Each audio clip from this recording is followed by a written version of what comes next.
Hello everyone. Today we are going to discuss capacitance and capacitor. ठीक है. तो सबसे पहले हम जो बात करेंगे वो कैपेसिटेंस की बात करेंगे. कैपेसिटेंस क्या होता है. ठीक है. तो चलिए देखते हैं. तो कैपेसिटेंस जो हमारे पास में होता है वो कैपेसिटेंस होता क्या है. तो कैपेसिटेंस क्या है. कैपेसिटी है किसी कंडक्टर की जिसमें कोई चार्ज स्टोर किया जाता है. तो जितना चार्ज उसमें स्टोर किया जाता है, जितना मैक्सिमम चार्ज उसमें हम स्टोर कर सकते हैं वो उसकी जो कैपेसिटी है कि भाई इतना चार्ज हम उसमें स्टोर कर सकते हैं, तो वही हमारी क्या है, उसकी कैपेसिटेंस है. ठीक है. तो अब इसको हम दूसरी तरीके से भी देखते हैं कि मान लीजिए कि हमने किसी कंडक्टर को क्यू चार्ज दे दिया. अब उसका जो पोटेंशियल है वो इंक्रीज जो हुआ है एक सर्टेन लिमिट तक वो इंक्रीज होगा. ठीक. उसके बाद में वो चेंज नहीं होगा कि आप चाहें कि उसमें ना पोटेंशियल आपने इंक्रीज करना चाह रहे हैं, और ज़्यादा पोटेंशियल इंक्रीज हो, और ज़्यादा पोटेंशियल इंक्रीज हो, तो ऐसा कुछ होने का नहीं. तो क्या रहेगा कि जितना हमने चार्ज दिया है एक सर्टेन लिमिट तक वो पोटेंशियल इंक्रीज होगा, उसके बाद में वो बढ़ना बंद हो जाएगा. ठीक है. तो यहाँ पे जो Q है वो डायरेक्टली प्रोपोर्शनल V के रहता है. ये कैसे रहेगा कि जितना हमने चार्ज उसको दिया है किसी भी कंडक्टर को, और कंडक्टर में जो पोटेंशियल इंक्रीज हुआ है वो उसी तरीके से इंक्रीज होता है. जैसे जैसे हमने जो चार्ज है बढ़ाते जाते हैं वैसे वैसे उसका पोटेंशियल इंक्रीज होता है, पर एक लिमिट तक. ये बात हमें ध्यान रखने की है. ठीक है. अब क्योंकि हमारे पास में जो Q डायरेक्टली प्रोपोर्शनल V आया है, तो हमें पता है कि जो ये डायरेक्टली प्रोपोर्शनल है इसको हमने हटाना है और उसकी जगह कोई ना कोई कॉन्स्टेंट प्रोड्यूस करना है. तो Q इक्वल टू C और V. जो C है ये हमारे लिए क्या है, ये एक प्रोपोर्शनलिटी कांस्टेंट है जिसको हम कैपेसिटेंस कहते हैं. अब C की वैल्यू हमने निकालनी Q equal to V. Okay. अगर किसी कंडक्टर का जो पोटेंशियल है, यूनिट पोटेंशियल इंक्रीज करने के लिए जितने चार्ज की रिक्वायरमेंट होती है वो हमारा क्या हो जाएगा, कैपेसिटेंस हो जाएगा. फिर से देख लें. किसी कंडक्टर में 1 वोल्ट पोटेंशियल को इंक्रीज करने के लिए जितना चार्ज की रिक्वायरमेंट रहेगी वही हमारा कैपेसिटेंस क्या रहेगा. ठीक है. अब दूसरी चीज़ यहाँ पे, अगर मैं इसको ग्राफ में रिप्रेजेंट करना चाहूँ कि Q और V को ग्राफ में रिप्रेजेंट करूँ,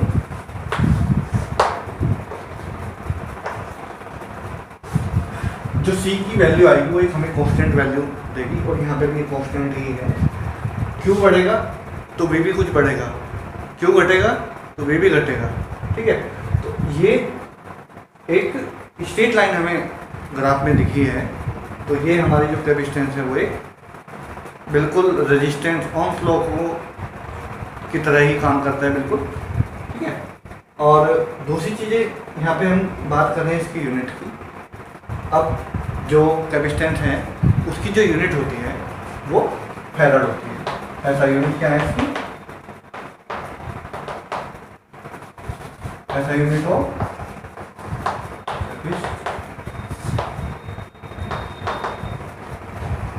ठीक है.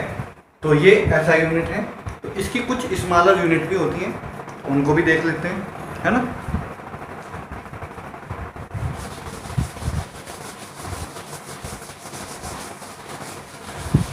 देखिए, जो इसकी स्मॉलर यूनिट होती हैं, सबसे पहले micro farad. 1 micro farad equal to होता है हमारा 10⁶ फैरड. ये माइक्रो की वैल्यू है. माइक्रो की वैल्यू हमने पहले भी देखी है, 10⁻⁻6 होती है. ठीक है. और F तो इधर भी है और इधर भी है, बाकी चीज़ कॉमन ही रहती है. उसके बाद नैनो फैरड 10⁻⁹. ठीक है. ये नैनो की वैल्यू है 10⁻⁹. उसके बाद आता है पिको फैरड. पिको जो फैरड है इसकी जो वैल्यू होती है 10⁻12 होती है. इसको जो पिको फैरड है ये माइक्रो भी लिख सकते हैं, कई बार कई बुक में लिखा होता है पिको माइक्रो फैरड. तो जो पिको है वो माइक्रो फैरड के इक्वल भी है. ठीक है. तो दोनों की वैल्यू सेम ही है. ये हमारी होगी स्मॉलर यूनिट. उसके बाद में जो चीज़ आती है ना भाई, ये जो कैपेसिटेंस है ये एक स्केलर क्वांटिटी भी है, ठीक है, इसको भी हम थोड़ा ध्यान रखेंगे। उसके बाद हम निकालते हैं इसका डायमेंशन फॉर्मूला।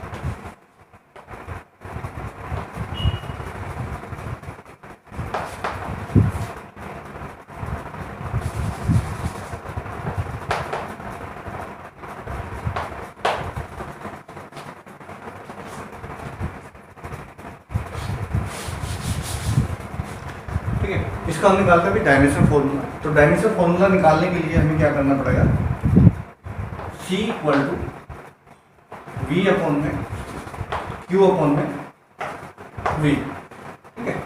तो कैपेसिटेंस की यूनिट हमें पता लग गई, फैराड होती है। अब एक अनदर यूनिट भी इसको हम फाइंड आउट करेंगे।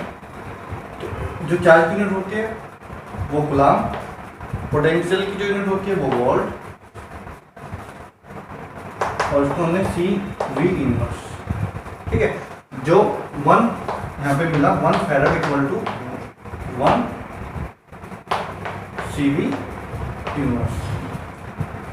ये एक फैराड के इक्वल टू होते हैं सी वी इनवर्स, सी मतलब यहाँ पे कूलम है और वोल्ट है, ठीक है। ये हमें ध्यान रखना है। उसके बाद हम डायमेंशन फॉर्मूला हम बना रहे हैं। तो डायमेंशन फॉर्मूला इसी फॉर्मूले से हम बनाएंगे, उसको तो ऐसे ही रखो, ठीक है। ये मैं सब बता देता हूँ यहाँ पे।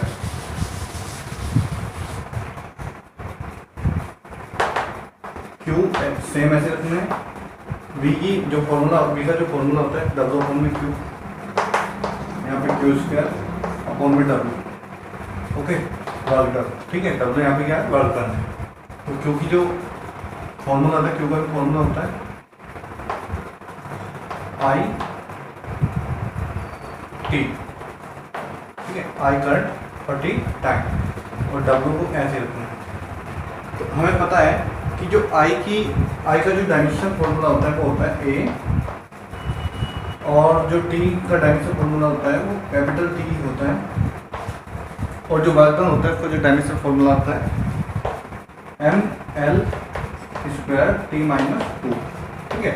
तो ये इनको हमें रिसोल्व करना है और यहाँ पे डायमेंशन फॉर्मूला लिख देना।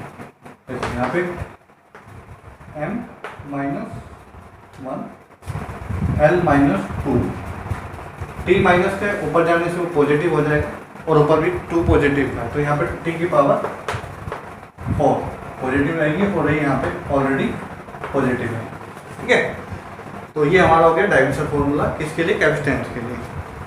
तो काफ़ी इजी था। अब हम बात कर रहे हैं कैपेसिटर की। तो कैपेसिटर क्या है, एक डिवाइस है जिसमें हम चार्ज को स्टोर करते हैं, ठीक है।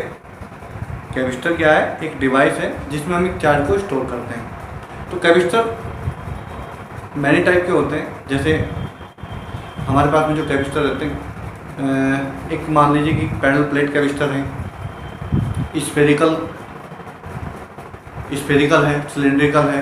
तो ये क्या होते हैं, हमारे पास में कैपेसिटर है। तो कैपेसिटर, अब उनमें से मैं किसी एक की बात कर रहा हूँ जो हमारे पास में अवेलेबल है। ये सिलेंड्रिकल कैपेसिटर है, और आपने घर में देखा भी होगा, कई बार मैकेनिक आते हैं घर पे फैन ठीक करने के लिए, तो वहाँ पे ये आपने देखा होगा, या कभी शॉप पे गए हों तो वहाँ पे भी आपने इसको देखा होगा। और अगर आपने टीवी, इनका जो यूज़ होता है हमारे टीवी में होता है और अपने लैपटॉप में होता है, तो काफ़ी जितने भी इलेक्ट्रॉनिक इंस्ट्रूमेंट हैं अप्रोक्स सभी में लगभग ये जो कैपेसिटर है यूज़ होता है, ठीक है। तो अब इसका एक सिंपल सा ध्यान रखना है कि कैपेसिटर क्या है।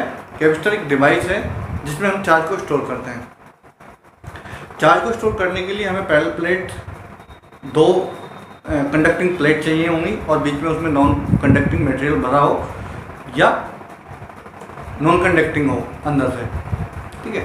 और कैपेसिटर अलग अलग तरीके के होते हैं। हम उसमें सिलेंड्रिकल शेप का भी हो सकता है, आप पैरेलल प्लेट का भी हो सकता है, और स्फेरिकल भी हो सकता है। तो ठीक है, सभी तरीके के हमारे इसमें रहते हैं कैपेसिटर। तो उसके बाद में पिक्टोरियल सिंबल की बात करेंगे इसकी। तो पिक्टोरियल सिंबल क्या होता है,